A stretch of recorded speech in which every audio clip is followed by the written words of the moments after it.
our mind literally creates our body. But it all starts in the cell. And who gives the cells the order?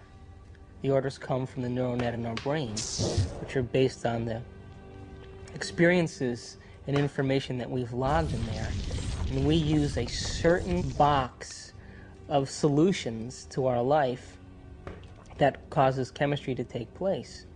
So in order for us to change the chemistry, we would literally have to change the neural net, which means we'd have to change our identity, which means we'd have to change our attitude, or change the way in which we interact with our environment.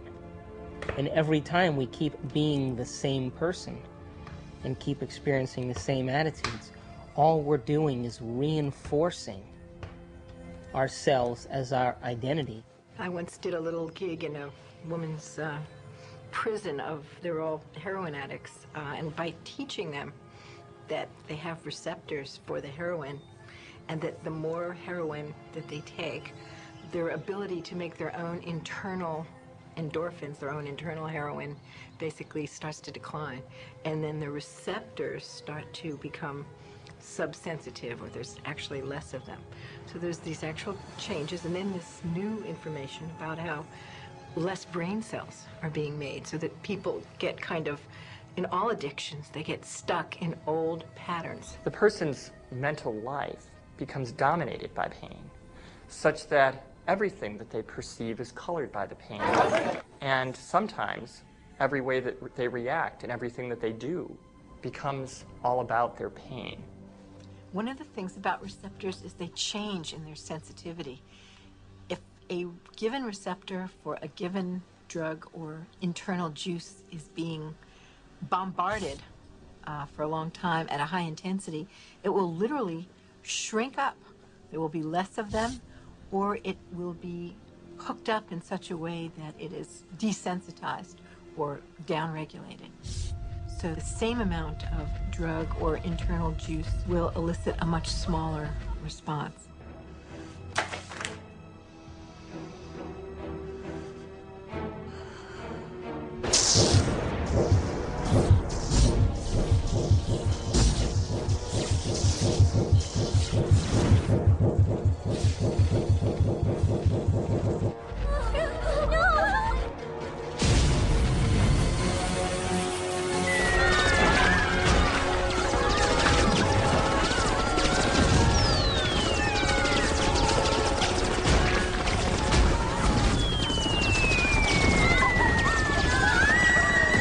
If we're bombarding the cell with the same attitude and the same chemistry over and over again on a daily basis, when that cell finally decides to divide, when it produces a sister cell or a daughter cell, that next cell will have more receptor sites for those particular emotional neuropeptides and less receptor sites for vitamins, minerals, nutrients, fluid exchange, or even the release of waste products or toxins.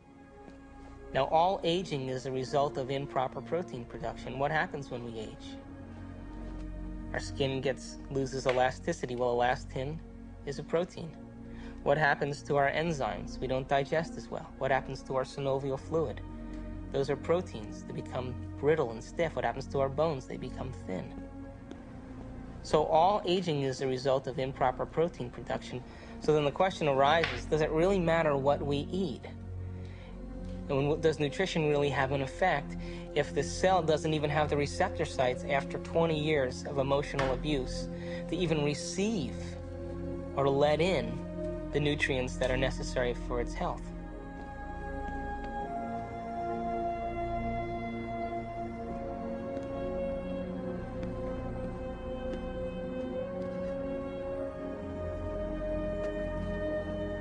If we know the thoughts of a person, we will best know them by their addiction, their continuous, over 24 hours, in a continuum of what emotions they display in their body. We shall know their thoughts.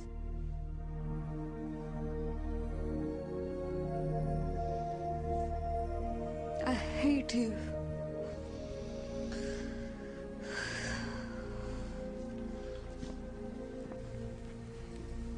We never, ever reincarnate to the I love you so much people. We always reincarnate to the situations of why we hate ourselves.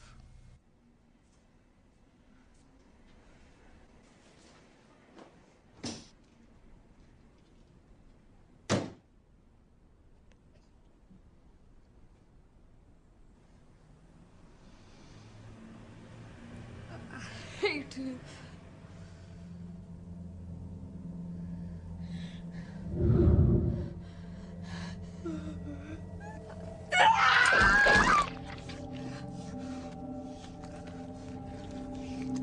You get it? You're stuck! Look at you! You're ugly! You're worth nothing! You get it all! I hate you!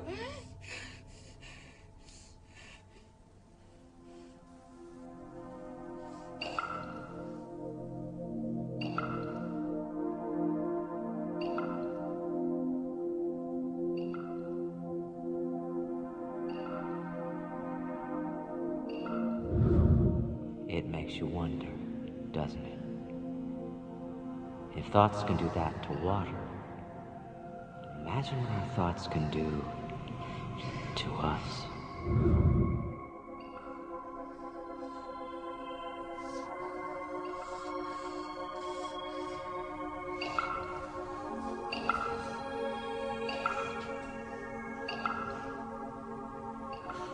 No one has ever came along and ever given you sufficient, intelligent knowledge about your beautiful self, how you work from the inside out. Why do you have addictions? Because you have nothing better. You have dreamt of nothing better because no one has ever taught you how to dream better. There's data now that when people are addicted to, whether it's cocaine, heroin, nicotine, alcohol, all of them seem to share a property of blocking the growth of new brain cells.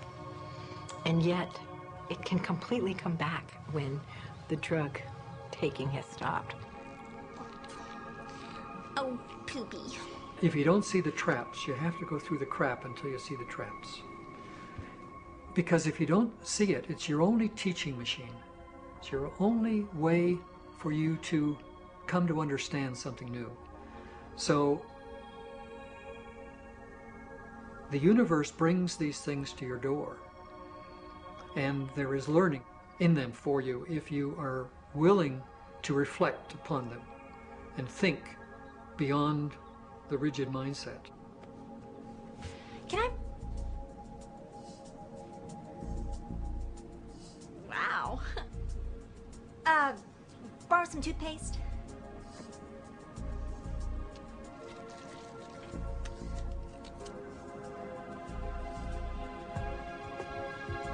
Thanks.